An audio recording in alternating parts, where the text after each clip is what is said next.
For our continued reading of the Bible through the year 2025 from the English Standard Version of the Bible by Crossways Publishing, a division of Good News Publishing of Wheaton, Illinois. A reading of the book of 1 Samuel, chapters 29 through 31, beginning 1 Samuel chapter 29. Now the Philistines had gathered all their forces at Aphek, and the Israelites were encamped by the spring that is in Jezreel. As the lords of the Philistines were passing by hundreds and by thousands, and David and his men were passing on in the rear with Achish, the commanders of the Philistines said, "What are these Hebrews doing here?" And Achish said to the commanders of the Philistines, "Is this not David, the servant of Saul, king of Israel, who has been with me now for days and years, and since he deserted to me, I have found no fault in him to this day?" But the commanders of the Philistines were angry with him, and the commanders of the Philistines said to him, "Send the man back, that he may return to the place to which you have assigned him. He shall not go down with us to battle, lest in the battle he become an adversary to us. For how could this fellow reconcile himself to his Lord? Would it not be with the heads of the men here? Is not this David, of whom they sing to one another in dances? Saul has struck down his thousands, and David his 10,000s. Then Achish called David and said to him, "As the Lord lives, you have been honest, and to me it seems right that you should march out and in with me in the campaign, for I have found nothing wrong in you from the day of your coming to me to this day. Nevertheless, the lords do not approve of you. So go back now and go peaceably, that you may not displease the lords of the Philistines." And David said to Achish, "But what have I done? What have you found in your servant from the day that I entered your service until now, that I may not go and fight against the enemies of my lord the king?" And Achish answered David and said, "I know that you are as blameless in my sight as an angel of God. Nevertheless, the commanders of the Philistines have said, 'He shall not go up with us to the battle.' Now then, rise early in the morning with the servants of your lord who came with you, and start early in the morning, and depart as soon as you have light." So David set out with his men early in the morning to return to the land of the Philistines, but the Philistines went up to Jezreel. Now when David and his men came to Ziklag on the third day, the Amalekites had made a raid against the Negev and against Ziklag. They had overcome Ziklag and burned it with fire, and taken captive the women and all who were in it, both small and great. They killed no one, but carried them off and went their way. And when David and his men came to the city, they found it burned with fire, and their wives and sons and daughters taken captive. Then David and the people who were with him raised their voices and wept until they had no more strength to weep. David's 2 wives also had been taken captive, Ahinoam of Jezreel and Abigail, the widow of Nabal of Carmel. And David was greatly distressed, for the people spoke of stoning him, because all the people were bitter in soul, each for his sons and daughters. But David strengthened himself in the Lord his God. And David said to Abiathar the priest, the son of Ahimelech, "Bring me the ephod." So Abiathar brought the ephod to David, and David inquired of the Lord, "Shall I pursue after this band? Shall I overtake them?" He answered him, "Pursue, for you shall surely overtake, and shall surely rescue." So David set out, and the 600 men who were with him, and they came to the brook Besor, where those who were left behind stayed. But David pursued, he and 400 men. 200 stayed behind, who were too exhausted to cross the brook Besor. They found an Egyptian in the open country, and brought him to David. And they gave him bread, and he ate. They gave him water to drink. They gave him a piece of cake of figs, and 2 clusters of raisins. And when he had eaten, his spirit revived, for he had not eaten bread or drunk water for 3 days and 3 nights.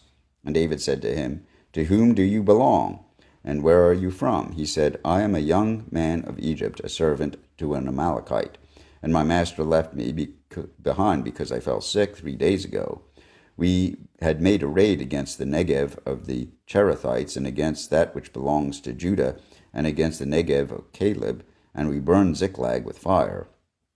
And David said to him, "Will you take me down to this band?" And he said, "Swear to me by God that you will not kill me or deliver me into the hands of my master, and I will take you down to this band."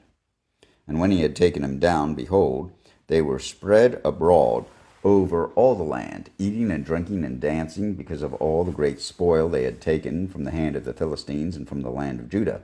And David struck them down from twilight until evening of the next day, and not a man of them escaped, except 400 young men who mounted camels and fled. David recovered all that the Amalekites had taken, and David rescued his 2 wives. Nothing was missing, whether small or great, sons or daughters, spoil or anything that had been taken. David brought back all. David also captured all the flocks and herds, and the people drove the livestock before him, and said, "This is David's spoil." Then David came to the 200 men who had been too exhausted to follow David, and who had been left at the brook Besor, and they went out to meet David and to meet the people who were with him. And when David came near to the people, he greeted them. Then all the wicked and worthless fellows among those who had gone with David said, "Because they did not go with us, we will not give them any of the spoil that we have recovered, except that each man may lead away his wife and children and depart." But David said, "You shall not do so, my brothers. With what the Lord has given us, he has preserved us and given into our hand the band that came against us. Who would listen to you in this matter? For as his share is who goes down into the battle, so shall his share be who stays by the baggage. They shall share alike."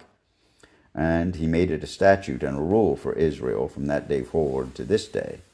When David came to Ziklag, he sent part of the spoil to his friends, the elders of Judah, saying, "Here is a present for you from the spoil of the enemies of the Lord." It was for those in Bethel, in Ramoth of the Negev, in Jatir, in Aroer, in Shifmoth, in Eshtemoa, in Rachel, in the cities of the Jerahmeelites, in the cities of the Kenites, in Hormah, in Bor Ashan, in Athak, in Hebron, for all the places where David and his men had roamed. Now the Philistines were fighting against Israel, and the men of Israel fled before the Philistines and fell slain on Mount Gilboa. And the Philistines overtook Saul and his sons, and the Philistines struck down Jonathan and Abinadab and Malchishua, the sons of Saul. The battle pressed hard against Saul, and the archers found him, and he was badly wounded by the archers. Then Saul said to his armor-bearer, "Draw your sword and thrust me through with it, lest these uncircumcised come and thrust me through and mistreat me." But his armor-bearer would not, for he feared greatly. Therefore Saul took his own sword and fell upon it. And when his armor-bearer saw that Saul was dead, he also fell upon his sword and died with him. Thus Saul died, and his 3 sons, and his armor-bearer, and all his men, on the same day together. And when the men of Israel, who were on the other side of the valley, and those beyond the Jordan, saw that the men of Israel had fled, and that Saul and his sons were dead, they abandoned their cities and fled, and the Philistines came and lived in them. The next day, when the Philistines came to strip the slain, they found Saul and his 3 sons fallen on Mount Gilboa. So they cut off his head and stripped off his armor, and sent messengers throughout the land of the Philistines to carry the good news to the house of their idols and to the people.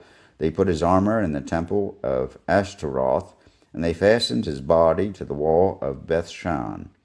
But when the inhabitants of Jabesh-Gilead heard what the Philistines had done to Saul, all the valiant men arose, and went all night, and took the body of Saul and the bodies of his sons from the wall of Bethshan. And they came to Jabesh, and burned them there. And they took their bones, and buried them under the tamarisk tree in Jabesh, and fasted 7 days. Here ends the reading of 1 Samuel, chapters 29 through 31, in the English Standard Version of the Bible by Crossways Publishing, a division of Good News Publishing of Wheaton, Illinois, and the ending of the reading of 1 Samuel.